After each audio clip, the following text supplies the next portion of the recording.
ఉద్యోగాలు కల్పించాలని కోరా. మళ్ళీ ఆయన తిరిగి వచ్చాడు ఆంధ్ర రాష్ట్రానికి. చంద్రబాబు నాయుడు గారిని కలిశాడు.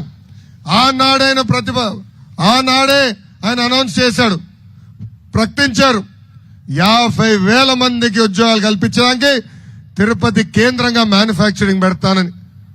కానీ జగన్ వచ్చేసి అది పంపించేశాడు. మనందరూ తెలుసు, దశాబ్దాలుగా అమర్ రాజా బ్యాటరీ వల్ల మనందరం బాగుపడుతున్నాం. ఒక అమర్ రాజా బ్యాటరీ ఈ రోజు ఆంధ్ర రాష్ట్రంలో హైయెస్ట్ పన్ను కట్టే పరిశ్రమ. ఏకంగా ఆ పరిశ్రమ పైన పొల్యూషన్ కంట్రోల్ బోర్డు వాళ్ళని పంపించారు, లేబర్ వాళ్ళని పంపించారు, లేబర్ డిపార్ట్మెంట్ వాళ్ళని పంపించారు. ఇట్లా అడుగడుగునా అన్ని ఏజెన్సీలు పంపించి వాళ్ళని వేధించారు.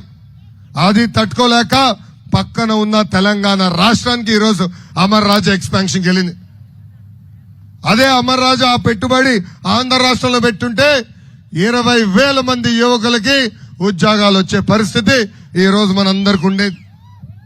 స్టడీ సర్కిల్స్ రద్దు చేశారు, ఫీ రీంబర్స్మెంట్ తప్పుదారు మళ్లించారు, పీజీ ఫీ రీంబర్స్మెంట్ రద్దు చేశారు.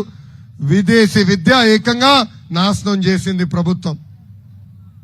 తల్లి విదేశాల్లో చదివించాలి, మన బిడ్డలు చదివించాలనేది మనందరు కోరుకుంటుంది. జగన్మోహన్ రెడ్డి గారు కూడా ఆయన 2 కూతుర్ని విదేశాల్లో చదివిస్తున్నాడు తల్లి. కానీ మన బిడ్డలు విదేశాల్లో చదువుకోకూడదంట. ఆయన ముఖ్యమంత్రి అయిన వెంటనే విదేశీ విద్య లాంటి పవిత్రమైన కార్యక్రమాలు కూడా రద్దు చేశారు. చిత్తూరు ప్రజలందరూ ఆలోచించాలా, చిత్తూరు జిల్లా ప్రజలందరూ ఆలోచించాలా. ఒక్క సీటు మినహా, అంటే ఒక కుప్పం నియోజకవర్గం తప్ప అన్ని సీట్లలో మీరు వైకాపా పార్టీని గెలిపించారు.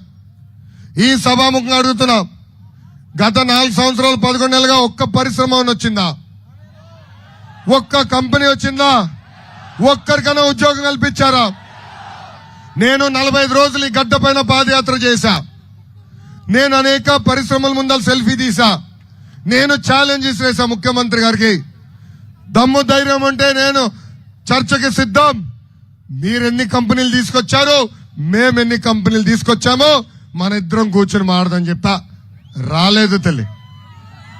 అక్కడి నుంచి సౌండ్ రాలా. అప్పుడే అర్థమైంది ఆయన మన చిత్తూరు జిల్లాకి చేసిన గుండు కొడతాం. ఏకంగా ఆంధ్ర రాష్ట్రంలో ఒక సైకో ఉంటే మన జిల్లాలో ఒక పాపాల పెద్దిరెడ్డి ఉన్నాడు.